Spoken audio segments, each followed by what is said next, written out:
코로나19 신규 확진자가 연일 10명 안팎을 유지하자 정부는 지난 6일부터 생활방역체제로 전환했습니다. 하지만 안심하고 예전의 일상을 누리긴 쉽지 않아 보입니다. 전문가들은 코로나19 2차 유행 가능성이 크며 대비책 마련이 시급하다고 경고합니다. 전문가들의 2차 대유행에 대한 경고는 과장이 아니라 과학과 데이터에 근거한 진지한 충고입니다. 100년 전 인류를 강타한 스페인 독감, 원인 바이러스 H1N1. 1918년 늦봄 시작된 스페인 독감은 세계 인구 3분의 1을 감염시키고 약 5천만 명을 사망에 이르게 한 20세기 최악의 감염병으로 기록됐는데요. 1918년 여름, 소강 상태를 보이던 스페인 독감은 그해 가을 2차 유행이 시작되며 폭발적인 기세로 확산했습니다. 1차 유행 당시 1000명당 5명 수준이던 사망률은 2차 유행과 함께 5배로 치솟았습니다. 통상 호흡기 바이러스는 기온이 올라 활동하기 어려운 환경이 되면 확산세가 주춤하지만 춥고 건조한 날씨가 돌아오면 다시 활동이 왕성해진다고 알려졌는데요. 전문가들은 스페인 독감, 신종 인플루엔자 등 과거 감염병 유행 양상을 근거로 코로나19가 가을에 재유행할 것으로 예측하고 있습니다.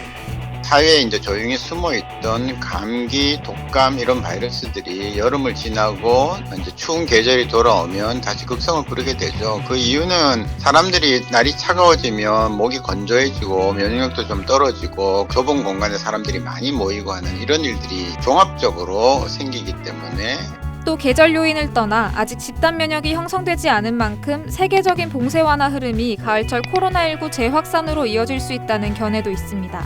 봉쇄 또는 아주 강도 높은 사회적 거리두기를 해서 이 바이러스의 전파를 막아낸 그 결과물이 지금인데 아주 소수에서의 전파가 광범위하게 일어나는 그런 조건을 만족시키게 되면 다시 급격한 유행의 양상을 보일 수가 있게 되기 때문에 시간적으로 보면 가을쯤 대유행이 올 수 있다. 방역당국은 국내 코로나19 확산이 잦아든 지금을 다음 유행을 준비하는 시기로 보고 대책을 준비 중입니다.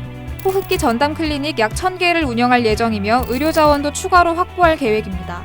특히 백신과 치료제가 없는 상황에서 재유행을 막을 최선책으로 거리두기의 일상화를 거듭 강조하고 있는데요. 스페인 독감 2차 유행 당시 사회적 거리두기 효과를 입증한 사례도 있습니다. 1918년 9월 첫 확진자가 발생한 미국 필라델피아는 대형 퍼레이드를 예정대로 진행하는 등 사회적 거리두기에 소홀한 모습을 보였습니다. 반면 미국 세인트루이스는 첫 확진자 발생 이틀 만에 사회적 거리두기를 시행했는데요. 그 결과 필라델피아는 확진자가 폭증했지만 세인트루이스는 안정적인 확산세를 유지했습니다. 사회적 거리두기, 손위생, 또 필요한 곳에는 반드시 마스크를 착용하기, 그다음에 여러 사람이 모이는 곳에는 가급적 피하기와 같은 기본적인 개인 생활 수칙, 그리고 방역 당국에서 주장하는 그런 방법들을 계속 지켜나가는 것만이 2차 파동이 왔을 때에 피해 갈 수 있는 그런 방법입니다. 경계를 늦출 수 없는 코로나19 2차 파동. 정부는 2차 유행이 시작되면 신속한 검사와 격리, 철저한 조사, 적극적 치료라는 기본 원칙으로 대응할 것이라 밝혔는데요. 국민들도 방심하지 말고 생활 속 거리두기란 뉴노멀을 준수해야 할 것입니다.